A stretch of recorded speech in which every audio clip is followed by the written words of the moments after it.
हम जैसा हर शुक्रवार को मनन करते हैं, हम आज भी पतरस की पहली पत्री में से मनन करेंगे।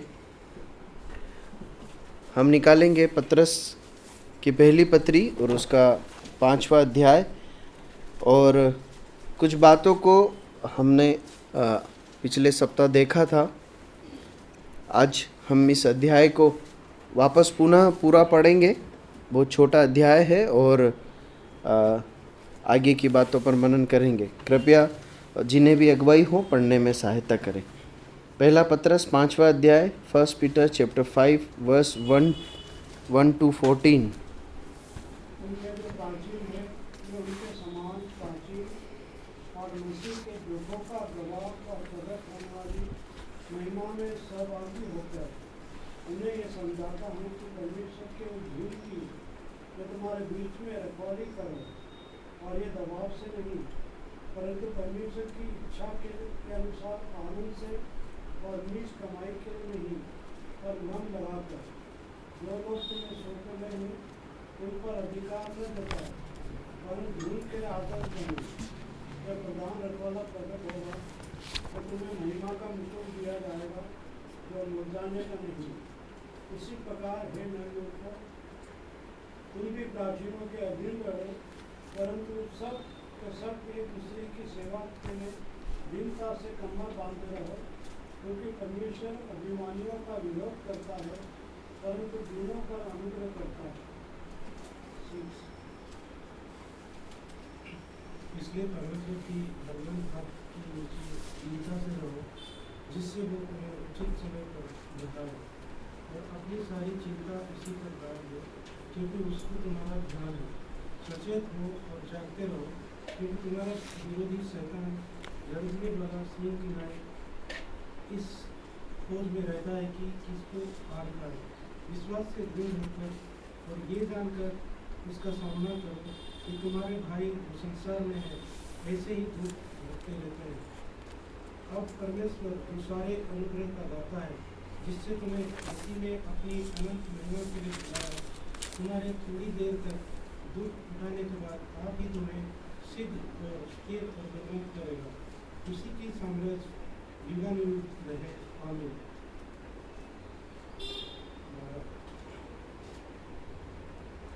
मैं मुसलमानों के हाथ से जिसे मैं विश्वास में भाई समझता हूँ और ठीक मिली का तुम्हें समझाया, और ये गवाही दी है कि परमेश्वर का सच्चा अनुग्रह यही है, इसी में स्थिर रहो। जो बाबू में तुम्हारी नए चुने हुए लोग हैं वह और मेरा पुत्र भक्ति तुम्हें नमस्कार कहते हैं। मैं उनसे चुम्बन लेने के दूसरे को नमस्कार करो। तुम सबको जो मसीह में हो शांति मिलती है।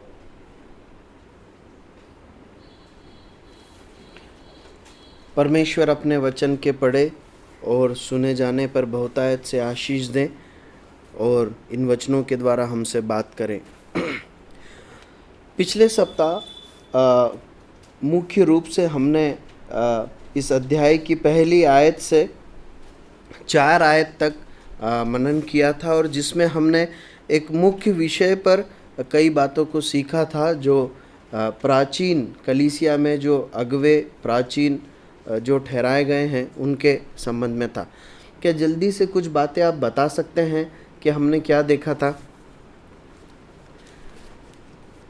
प्राचीन होना या प्राचीन जो है वो एक पद नहीं है, परंतु उससे बढ़कर एक कार्य है, एक जिम्मेदारी है। हमने इस बात को देखा था, ठीक है ना।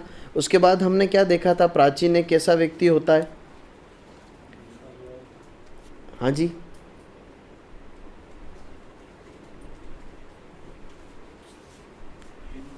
दीन, एक नम्र व्यक्ति होता है। सबसे पहली बात हमने देखी थी पतरस के उदाहरण स्वरूप की कितनी नम्रता से वो इस बात को यहाँ पर एड्रेस कर रहा है।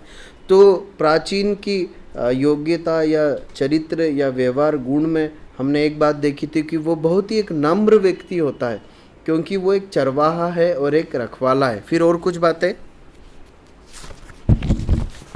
जल्दी से बताते जाएं जो आपको याद आती है।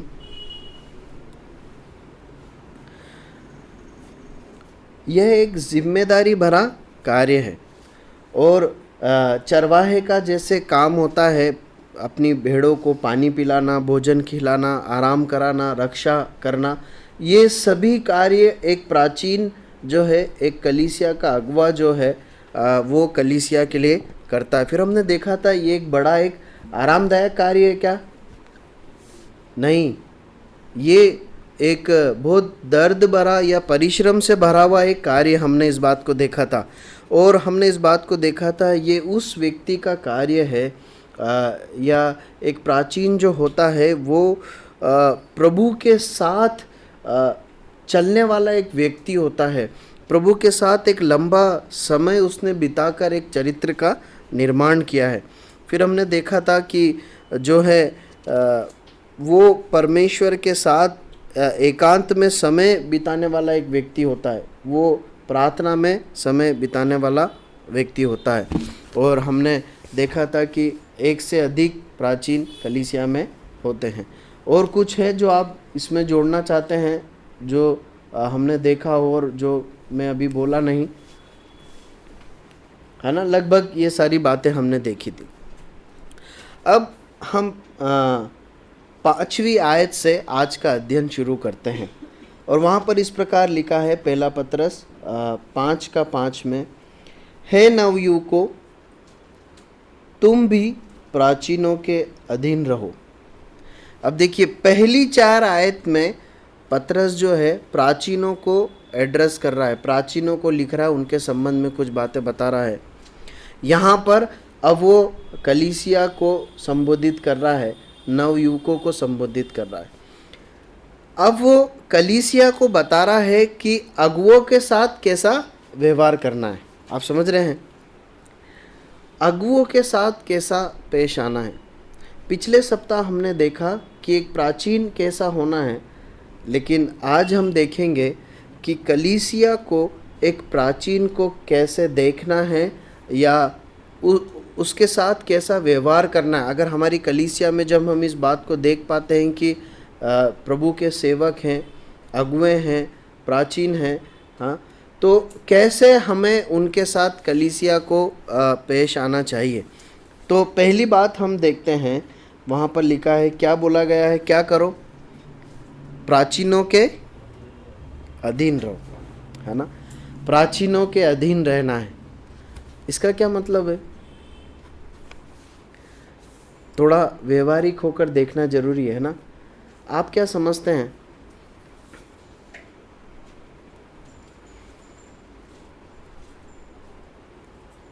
अधीन रहने मतलब क्या? मतलब जब ये वचन हमसे, मुझसे बात कर रहा है, आपसे बात कर रहा है कि प्राचीनों के अधीन रहो, मतलब मुझे क्या करना है? मैं ये पूछना चाह रहा हूँ, हम क्या करेंगे? कैसे अधीन रहेंगे? रहना है कि नहीं रहना है? पहले तो ये रहना है या नहीं रहना है? वचन क्या बोलता है? रहना है। अगर कलीसिया में अगुवे परमेश्वर ने ठहराए हैं, सेवक हो, चाहे वो प्रभु की सेवा में करने वाले, सेवा करने फुल टाइम इवेंजलिस्ट हो, प्राचीन हो, अगुवे हैं, उनके अधीन रहना है। इसमें कोई चॉइस नहीं है, ये परमेश्वर ने ठहराया है, अधीन रहना है। कैसे रहेंगे? कैसे प्रैक्टिकली हम उसे अपने व्यवहार में लागू करेंगे?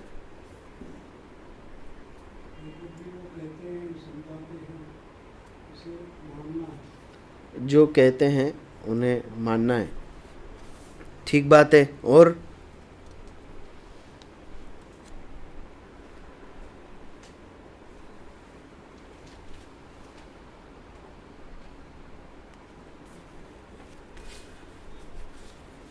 देखिए, मैं ऐसा कुछ आगे बताने नहीं जा रहा हूँ। जब मैं खुद इस बात पर मनन कर रहा था तो मैं खुद सोच रहा था कि कैसे, जब अधीनता या सबमिशन बताया गया है अगुओं के प्रति, प्राचीनों के प्रति, सेवकों के प्रति, तो मैं कैसे दिखाऊं? बताएंगे?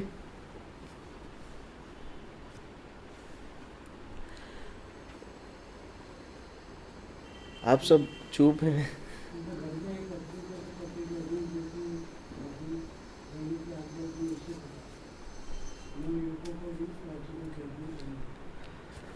देखिए बिल्कुल सही विचार है।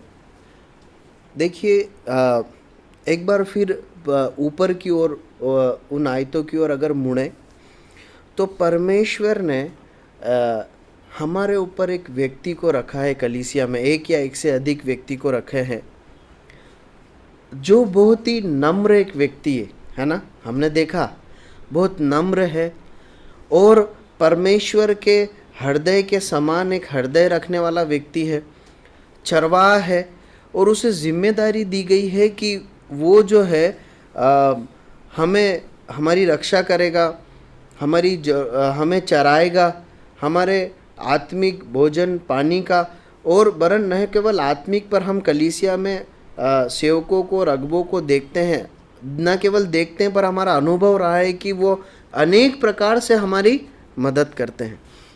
तो हमारी जिम्मेदारी है कि उनके उस नेतृत्व के प्रति अपने आप को दे देना। किस बात के लिए? ताकि वो ये सब बातें हमारे जीवन में कर पाए। क्या कर पाए?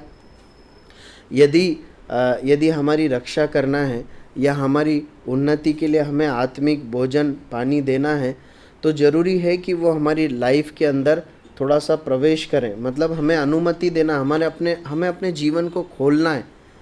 हाँ, कैसे हम अपने दिनचर्या को व्यतीत करते हैं, हमारा वैचारिक जीवन कैसा है, मैं अपनी नौकरी पर कैसा हूँ, क्या बातें करता हूँ, क्या चीज़ें होती, मेरा पारिवारिक जीवन कैसा है। इस प्रकार से खुलापन अपनी कलीसिया के अगुवों के साथ होना बहुत ज़रूरी है। देखिए एक प्रभु का जो अगुवा है, एक सेवक है, वो तभी हमारे लिए कुछ भला कर सकता है, उसके नेतृत्व में हमारे व्यक्तिगत जीवन में तभी कुछ भला हो सकता है जब हम अपने जीवन को उसके आगे खोलें या उंडेलें। एक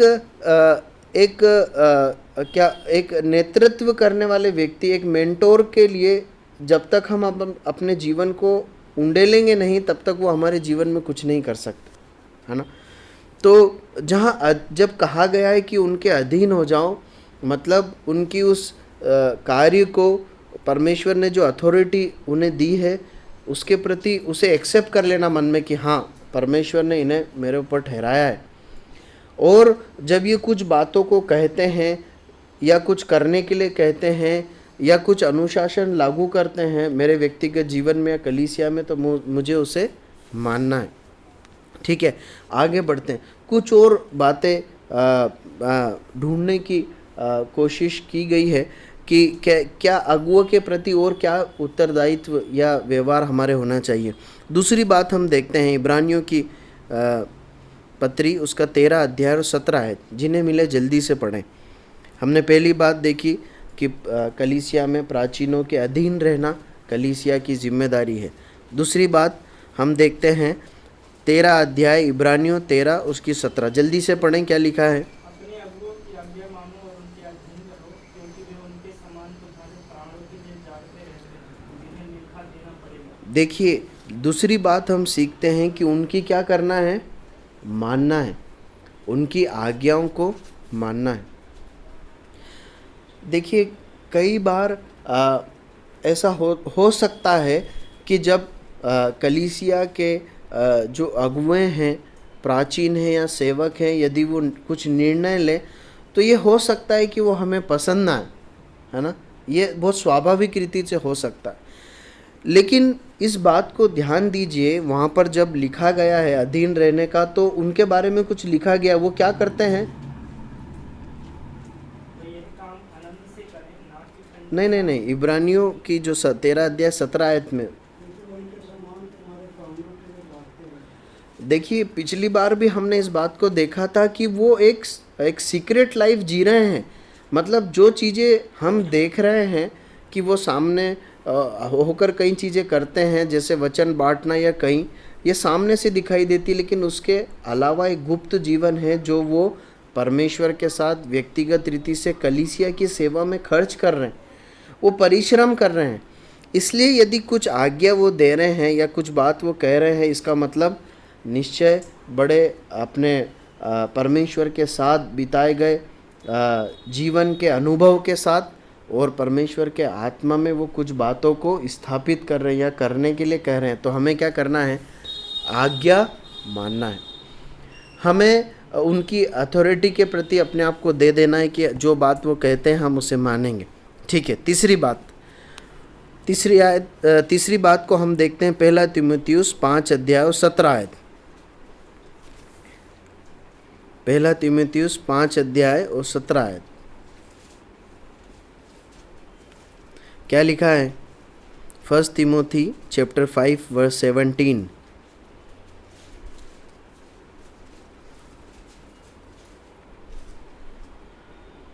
जो प्राचीन अच्छा प्रबंध करते हैं, विशेष करके वे वचन सुनाने और सिखाने में परिश्रम करते हैं, दो गुने आदर के योग्य समझे जाएं।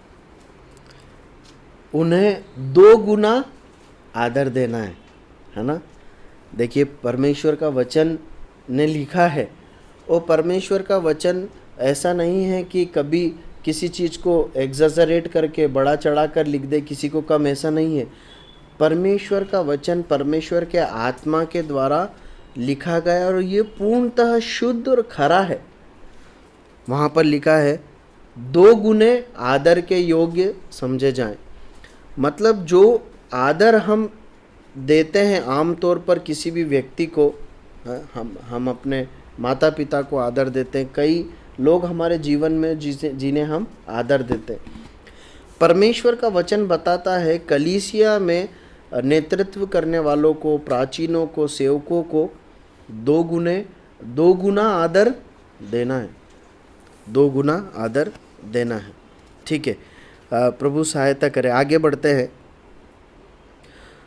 अगली बात हम देखते हैं 1 तीमुथियुस इसी का 5वां अध्याय 19वीं आयत क्या लिखा है? कोई दोष किसी प्राचीन पर लगाया जाए तो बिना 2 या 3 गवाहों के उसको ना सुने। देखिए, कभी भी प्राचीनों के या अगुवों के संबंध में लापरवाही से कोई दोष नहीं लगाना या उनके बारे में कोई दोष भरी बात में अनावश्यक रूप से सम्मिलित नहीं होना, है ना? देखिए यहाँ पर क्या लिखा है, एक बार और पढ़ें भाई। देख कितना गंभीर वो वचन है। ठीक है, पढ़िए। कोई दोष किसी प्राचीन पर लगाया जाए तो बिना 2 या 3 गवाहों के उसको ना सुने। देखिए ध्यान दीजिए, वहाँ पर ऐसा सीधे सीधे नहीं लिखा है कि तू दोष मत लगाना, परंतु वहाँ ऐसा लिखा है यदि कोई दोष लगा रहा हो और तू सुन रहा हो तो भी क्या लिखा है, क्या करना? तो बिना गवाहों के ना सुने। मतलब बहुत सावधान रहना कि कोई अगर प्राचीन पर दोष भी लगाया जा रहा है तो 2-3 गवाह साथ में होवे। मतलब ऐसा नहीं होना चाहिए कि गुप्त रूप में तुम कुछ सुनो, समझो और फिर उस बुराई में पड़ जाओ। प्रियो, मैंने अपने मसीह जीवन के अनुभव में देखा है कई बार लापरवाही से विश्वासी लोग कलीसिया के नेतृत्व के प्रति बातें करते। देखिए ये बहुत ही एक गंभीर बात है और परमेश्वर की दृष्टि में बहुत एक घृणित बात है। कभी भी परमेश्वर का वचन के प्रकाश में ये बताया गया है कि कभी भी अनावश्यक रूप से लापरवाही में जाने या अनजाने हमें कलीसियाई नेतृत्व के प्रति बात करने से हमें बचना है। हमें इस बात को समझना है कि वो हमारा अधिकार क्षेत्र या वो हमारा क्षेत्र नहीं है जहाँ पर हम बात करें। क्योंकि परमेश्वर के द्वारा ठहराए गए एक व्यक्ति है और जो बातें हमने देखी उसके अनुसार जो है वो परिश्रम करने वाले एक व्यक्ति हैं। इसलिए उनके ऊपर उनके किसी निर्णय को जज करना या उनके ऊपर कोई लापरवाही से दोष लगाना ये बहुत एक गंभीर बात है। देखिए यहाँ पर मैं ये नहीं कहना चाह रहा हूँ कि प्राचीन या अगुवे या सेवक एक ऐसे व्यक्ति के रूप में ऐसी जगह पर बैठे हैं जहाँ पर वो कुछ गलती नहीं कर सकते या उनसे पाप नहीं हो सकता। मैं बिल्कुल ये नहीं कह रहा हूँ, नहीं, परमेश्वर का वचन ऐसा सिखाता है, परंतु ये बहुत अच्छा एक व्यवहारिक कलीसियाई व्यवहारिक जीवन है या कलीसिया तौर पर एक सर्वोत्तम प्रैक्टिस ये होगी कि हम लापरवाही से नेतृत्व करने वालों के विषय में कोई भी बात करने और बोलने से अपने आप को बचाएं।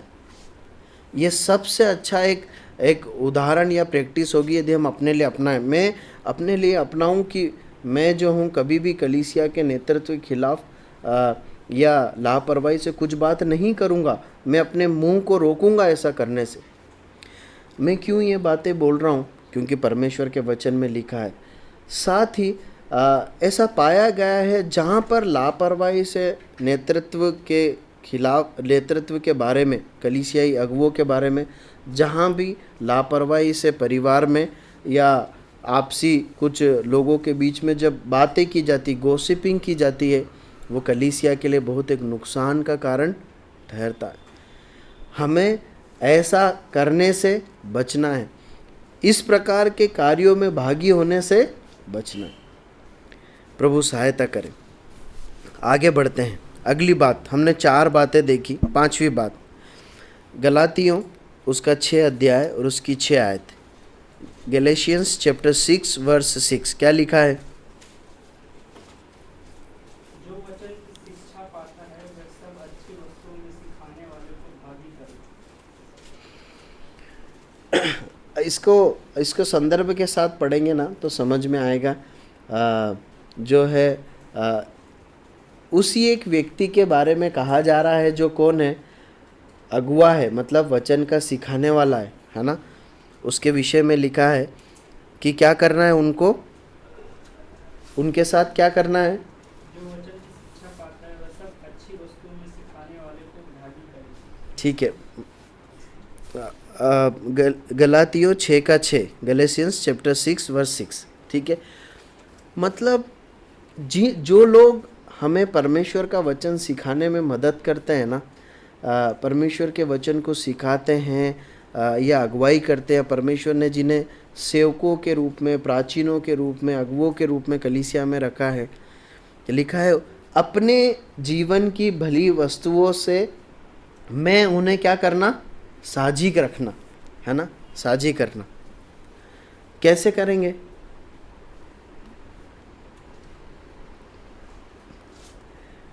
ये सारी बातें जो हमने देखी है, मैं एक प्रश्न आपसे पूछता हूँ, ये व्यवहारिक है या गैर व्यवहारिक है?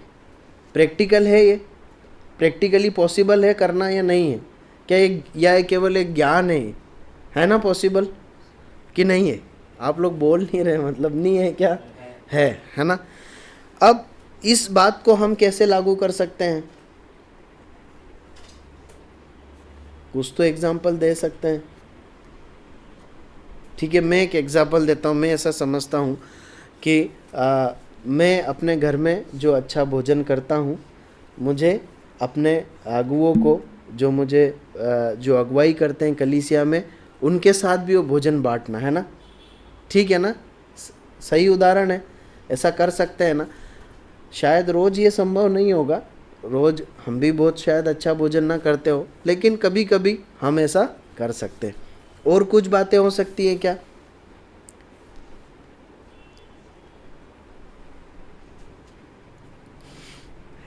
ठीक है, मैंने एक उदाहरण दिया है। आप अपने जीवन की कुछ भी भली आशीषों के साथ उनको जोड़ सकते हैं, उनको उनमें अपने अगुवों को सहभागी कर सकते हैं। देखिए, एक बहुत ही एक अलग एक पिक्चर जो है, एक बहुत ही अलग एक तस्वीर बाइबल कलीसिया में अगुवों और जो है उनके अधीन रहने वाले लोगों के बीच में बताती है। एक ऐसे संबंध के बारे में जो अगुवों और उनके अधीनस्थ लोगों के बीच में है, एक पिक्चर बाइबल यहाँ पर प्रकट करती है। आपको ध्यान है, जब्दी के जो पुत्र थे वो अपनी माँ के साथ आकर प्रभु यीशु मसीह को कहते हैं, मतलब उनकी माँ कहती है, क्या कहती है? याद है आपको वो वाक्य कि प्रभु जब आप अपने राज्य में हों तो क्या हो? एक दाएं बैठे और एक बाएं बैठे। मैं पिछले दिनों मतलब इन दिनों मती रची सुसमाचार में से अपना ध्यान मनन कर रहा हूँ, और मैं ऐसा सोच रहा था कि मतलब मम्मी को लेके गए वो, मतलब आई डोंट नो ऐसा क्यों हुआ कि वो अपनी माँ को ये बोलने के लिए लेकर गए, शायद थोड़ा बात में वज़न पड़े, पता नहीं, है ना। मैं ऐसा सोच रहा था ऐसा क्यों हुआ, लेकिन प्रभु यीशु मसीह इस बात को समझ गए कि जब वो दाएं और बाएं बैठने की बात कर रहे हैं, मतलब वो कुछ अथॉरिटी या अधिकार चाहते हैं, क्योंकि बाद में प्रभु यीशु मसीह बड़े ही प्यार से समझाते हैं कि परमेश्वर के राज्य में नेतृत्व करने वाले या अधिकारी के रूप में बैठने वाला व्यक्ति कैसा होता है। और वो इस प्रकार कहते हैं कि जो तुम में बड़ा होना चाहे वो सबका दास बन जाए। और फिर प्रभु यीशु मसीह इस प्रकार कहते हैं कि संसार में ऐसा होता है कि जो उन पर जो अधिकारी होते हैं वो उन पर प्रभुता करते हैं, परंतु तुम में ऐसा मत होने देना। संसार में जो अथॉरिटी और उनके नीचे अधीन लोगों के जो संबंध है, उनके जो कार्यकलाप है, कलीसिया में वो सिस्टम एकदम अलग है। कलीसिया में जैसा हमने पिछले सप्ताह देखा प्रभु के दास के द्वारा कि जो नेतृत्व करने या जो अधिकारी या अथॉरिटी के स्थान पर प्रभु जी ने रखते हैं, मुख्य रूप से वो ही बहुत अत्यधिक कलीसिया में परिश्रम करने वाले के रूप में या सेवक के रूप में चुने गए। प्रभु यीशु मसीह एक वही तस्वीर को वहाँ पर दिखाते हैं कि जो तुम में ऊंचा उठना चाहे, जो इस कार्य को करना चाहे कि मैं परमेश्वर के राज्य में झुंड पर कई लोगों पर अधिकारी बनूं, तो वो सबके पैर धोने के लिए अपने आप को दे दे। ये एक तस्वीर है। और अभी जो हम देख रहे हैं वो तस्वीर ये है कि जिस व्यक्ति ने अपने आप को कलीसिया में पैर धोने, सेवा करने के लिए उंडेल दिया है, उस एक बड़े जिम्मेदारी भरे कार्य को चुन लिया है, तो अब कैसा व्यवहार उससे करना है, हाँ, उसके अधीन रहना है, उसकी आज्ञा मानना है, उसे 2 गुना आदर देना है, और उसके ऊपर कभी कोई दोष लगाने में जल्दबाजी नहीं करना, उस संबंध में लापरवाह मत होना, कुछ छीटाकसी करने में, और उसके बाद लिखा है अच्छी बातों में उसे साझी बनाना। ठीक है, फिर आगे बढ़ते हैं। इतना ही था। अब इसके बाद हम इस आयत पर आगे मनन करते हैं। 5वीं आयत को फिर पढ़ें। हे नवयुवकों, तुम भी प्राचीनों के अधीन रहो, वरन तुम सब के सब एक दूसरे की सेवा के लिए दीनता से कमर बांधे रहो, क्योंकि परमेश्वर अभिमानियों का सामना करता है, परंतु दीनों पर अनुग्रह करता है। अब कलीसिया को इस प्रकार सिखाया गया है कि न केवल अगुवों के, प्राचीनों के, सेवकों के, परंतु आपस में, है ना, जो अगुवे नहीं हैं, हम लोग जो आपस में एक दूसरे के भाई बहन हैं, नए पुराने विश्वासी लोग हैं, हमें भी एक दूसरे के साथ क्या करना है, अधीनता दिखाना है। मतलब एक दूसरे का आदर करना है, एक दूसरे की बात का रिस्पेक्ट करना है, एक दूसरे की आज्ञा मानना है ना। ये जो सबमिशन है एक दूसरे के प्रति, ये कलीसिया में होना बहुत ज़रूरी है। आपको पता है जब एक जो अधीन रहने की बात है ना, वो एक नम्र व्यक्ति से निकलती है, मालूम है, एक नम्र व्यक्ति से निकलती। हम मती रची सुसमाचार में पढ़ते हैं कि धन्य है वो जो नम्र है, वो क्या होंगे, वो पृथ्वी के अधिकारी होंगे, है ना। परमेश्वर नम्र लोगों को अधिकारी के रूप में चुनता है। और देखिए बहुत स्वाभाविक रीति से क्या होता है, एक विश्वासी प्राचीन बनकर कलीसिया में सहभागी नहीं होता है, परंतु वो अपना एक जीवन जीता है और परमेश्वर उसे उस जिम्मेदारी को देते हैं। और हमने देखा था कि उसकी प्राथमिक जिम्मेदारी क्या देखी थी, या उसका गुण क्या देखा था, वो नम्र है ना, दीन है। तो जब हम नम्र और दीन है ना अपने मन में एक आम विश्वासी होकर, तो हम एक दूसरे विश्वासी भाई बहनों के अधीन रहेंगे। फिर परमेश्वर समय आने पर जैसा परमेश्वर चाहे हमें अपने राज्य और सेवा में उपयोग में लेगा। तो न केवल प्राचीनों के प्रति अधीनता बहुत जरूरी है, परंतु आपस में भाई बहनों के प्रति, भाइयों को भाइयों के प्रति, बहनों को बहनों के प्रति, आपस में एक दूसरे के प्रति प्रेम, अधीनता और समर्पण भी बहुत जरूरी है। और उसमें मुख्य बात हम एक अभी देखी वो ये है कि एक नम्र जो व्यक्ति है या एक दीन जो व्यक्ति है, उसके अंदर अधीनता को हम आसानी से देख पाते हैं, या अधीनता उसका एक लक्षण होता है। ठीक है, उसके बाद 6ठी आयत पढ़िए, क्या लिखा है?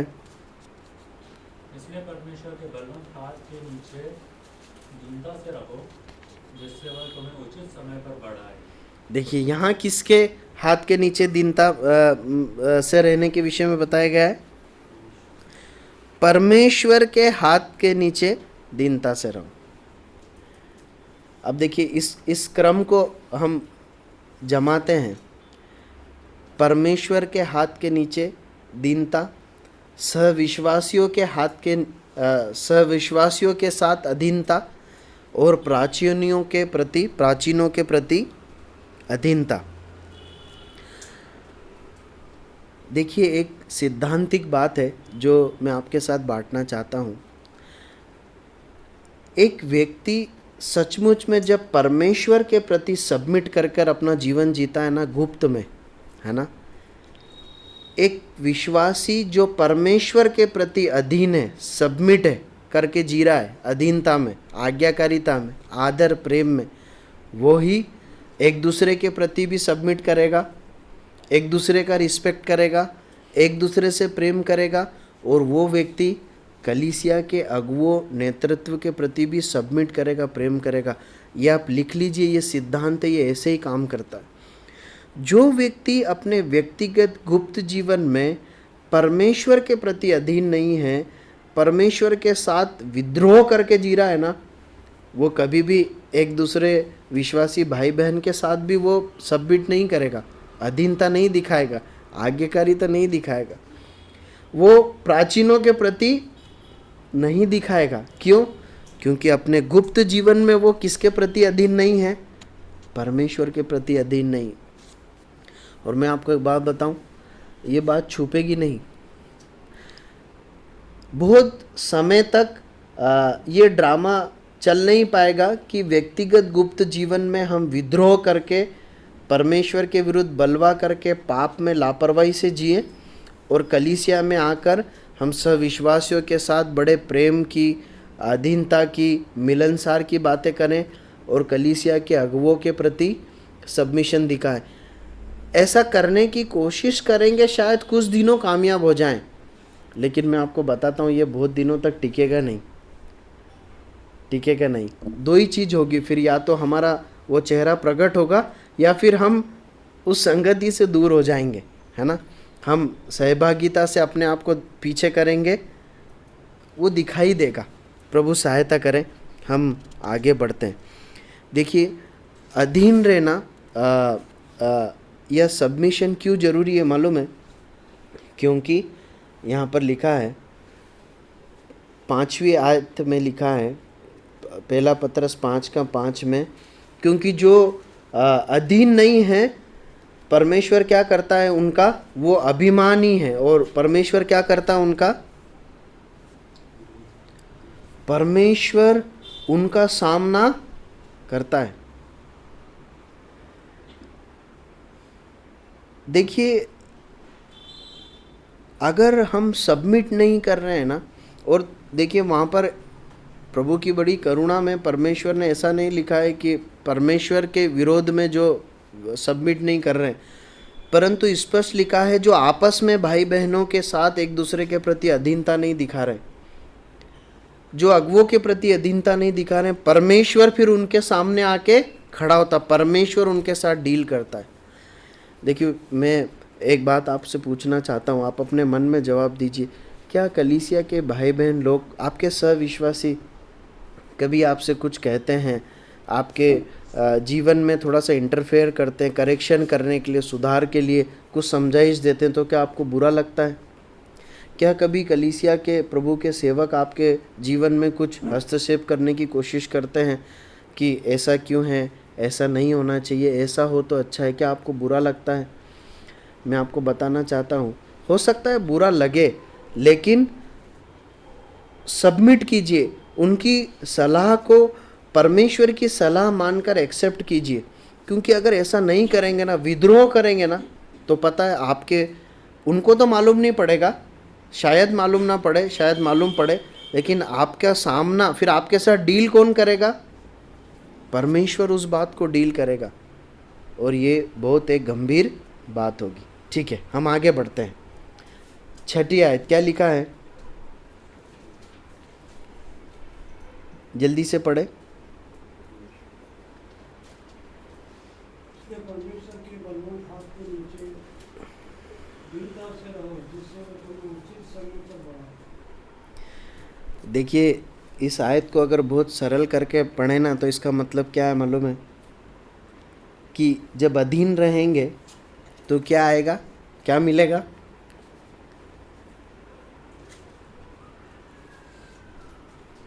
हाथ के नीचे अधीन रहने से, परमेश्वर के हाथ के नीचे अधीन रहने से एक व्यक्ति कलीसिया में आपसी अधीनता में रहेगा, प्राचीनों की अधीनता में रहेगा, और जब वो अधीनता के में जिएगा तो क्या होगा? फल क्या होगा? बढ़ेगा वो। देखिए, कलीसिया में परमेश्वर जो अधीनता का पाठ पढ़ाता है ना, जिसे जब हम अपने जीवन में लागू करेंगे, तो कलीसिया अधीनता नीचापन नहीं लाती है ना। कलीसिया अधीनता में हम तुच्छ नहीं जाने जाते, परंतु कलीसिया में सबमिट करना हमें ऊंचे पायदान पर पहुंचाता है, हमें परमेश्वर के हाथों में पहुंचाता है, और परमेश्वर फिर हमें बड़ा बनाते हैं या बड़ा ठहराते हैं। देखिए, हम पौलुस के विषय में पढ़ते हैं कि वो क्या बोलता है, मैं प्रेरितों में सबसे कौन से स्थान पर हूँ? बीच में हूँ। याकूब के पहले, पतरस के बाद क्या बोलता है वो, मैं कौन से स्थान पे हूँ? सबसे छोटा हूँ, वरन छोटे और योग्य भी नहीं हूँ, है ना, ऐसा वो कहता है। लेकिन यदि मैं आपसे प्रश्न पूछूं कि बड़े प्रेरितों में कौन है, तो आप किसका नाम लेंगे? पौलुस का नाम लेंगे, है ना। ये पद उसे किसने दिया? क्या उसने अपने आप से लिया? नहीं, परमेश्वर ने उसे ये पद दिया। आज से हजारों साल पहले वो अपनी सेवा पूरी करके प्रभु के पास चले गए, लेकिन आज हम उन्हें बड़े एक पद के रूप में, एक ऐसे एक स्तर पर देखते हैं जहाँ पर हर एक चरवाहा और अगुवा जिसे एक लक्ष्य के रूप में देखता है कि मैं पौलुस के समान एक चरवाहा बनूं, मैं प्रभु यीशु मसीह के समान एक चरवाहा बनूं। तो कलीसियाई अधीनता जो है वो नीचापन या तुच्छ जाना नहीं, परंतु सिद्धता या उन्नति को लेकर आती है। हमारा आज का इतना ही विषय था, हमारा समय भी समाप्त हुआ। प्रभु सहायता करे, इन वचन के अनुसार हमें अधीन बनना सिखाए। पिछले मनन में प्रभु के दास के द्वारा हमने सीखा था कि कैसे एक अगुवे होते हैं, है ना, कैसे अपने जीवन को परमेश्वर के हाथ में सौंपना, कि परमेश्वर की अगर इच्छा हो तो हमें एक रखवाले के रूप में, प्राचीन सेवक के रूप में गढ़े। यहाँ पर हम देखते हैं, हमने आज सीखा कि कैसे एक प्राचीन या सेवक या अगुवों के प्रति, कलीसिया में अथॉरिटी के प्रति हमें कैसे डील करना, आपस में एक दूसरे के प्रति कैसे अधीनता दिखाना, और हमने देखा कैसे अधीन रहना, समर्पण करना हमारे जीवन में आशीष और उन्नति लाता है। परमेश्वर अपने वचन के पढ़े और सुने जाने पर आशीष दे।